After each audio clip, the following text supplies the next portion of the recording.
Jó, állítsuk le. Már egy picit. A connecting-et akarom még. Jó, hogy látszom. Látszik? És úgy utána nem lesz semmi. Ennyi. De ezt le is állíthatod.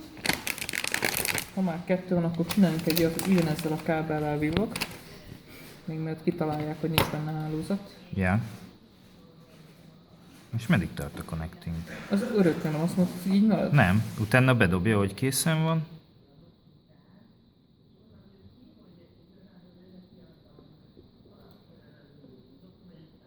Ott van nagyjából 2 másodperc alatt kap DHCP IP-t és fut. Hát igen. A cucc. Itt nem, itt azért kellett neki fél perc. Na jó lesz az már, mert Kínában nem megy át ennyi bit. Jó, ugye? Nulla, nem kapott Aha. IP-t? Nem.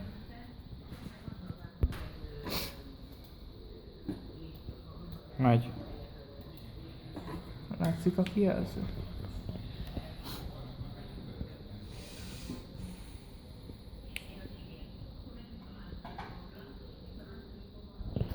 Majd ne állítsd le. Jó, nem kell Nem nekem csak mutatni. azt akartam, hogy az Ne, azt hagyjad még, mindjárt megkapja a hálózatot. De hogy ez villog. Tehát, hogy De az... jó, azt utána is tudtuk volna, de most is mutathatod, az is lényegtelen.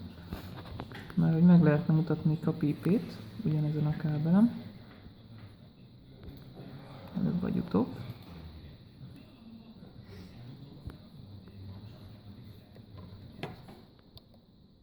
És Ja, már ott szépen is megkapja az IP-t. Most lehet látni, hogy villog. Mondom, villog. Király. És ne kapcsolod le.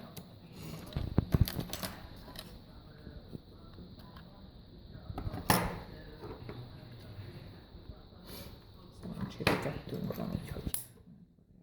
Megírtam, hogy 2 van.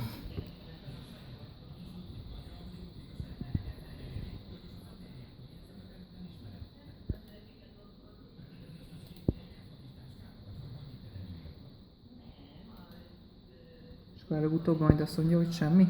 És akkor mutatja, hogy 0. Azt mondja, hogy a connecting megvan, 0 az IP. és 000 az IP.